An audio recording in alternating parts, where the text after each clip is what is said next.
Slonimsky's poems have appeared in the Carolina Quarterly, the Classical Outlook, Measure, the New York Times, North Dakota Quarterly, Poetry Daily, 32 poems, and other journals. Collaborating with his wife, Hammett Award-winning novelist Carol Goodman, he is co-author of the Black Swan trilogy by Lee Carroll. He manages a hedge fund, Ocean Partners LP, and conducts a poetry writing workshop, Walking with the Sonnet, in New York City. You told me trees could speak, and the only reason one heard silence in the forest was that they all had been born knowing different languages. That night I went in the woods to bury dictionaries under roots, so many books in so many tongues as to ensure speech. And now, this very moment, the forest seems alive, with whispers and murmurs and rumblings of sound, wind rushed into my ears. I do not speak any language that crosses the silence around me, but how soothing instead to know that the yearning and grasping embodied in trees' convoluted and startling shapes is finally being fulfilled in their wind shouts to each other. Yet we who both speak English and have since we were born are moving ever farther apart, even as branch tips touch. A drifting leaf flattens itself against your forehead in the rain. Tingle. Its skeletal delicacy traces the history of wood against dewy skin, and you arrest the impulse to cast it off, letting your hand drift back to your side. It has more to tell you.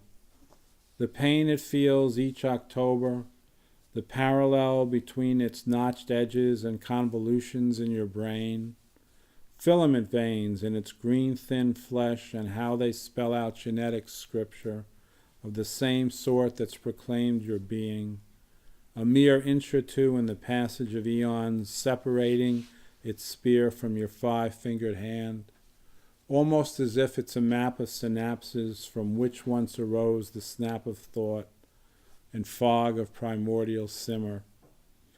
But then a gust of wind tears it sharply away as if flesh from bone, that in trans-species love craved its gentle adhesion. Much more could have been said, but when you pluck a replacement from the shadow of towering oaks and press it to your forehead, all you get are cold and silence and the sting of autumn rain.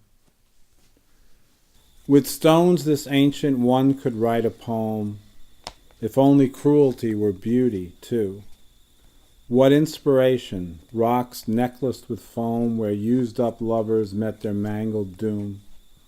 But actually it's stark, quite hideous, to picture them hung from a precipice, Tiberius's victims, innocent, eyes blinking back bright dawn, then down they went. The sea remembers well what time denies, in supple surge and shimmer, sudden crash, and gulls recall it too in glides and dives. A scarlet sunset tints to blood their splash, a falcon soar, the late day breeze, some clouds that streak twilight. Now how the darkness broods. The beauty of a concentricity of pebbled ripples is obedience to laws of shape and speed, a fluid pie suggesting stone and water's sentience, number ruling shimmer. What aesthetics in the pleas of patterns, black fly loops, and snake-slick undulations, mirrors tricks, played by a branch-etched pond. A swallow swoops.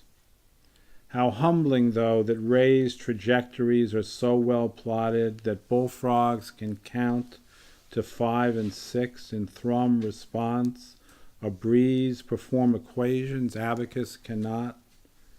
His mind's no greater than this floating bee's, mere sliver of the sun. Bright leaf agrees. Okay. Thank you.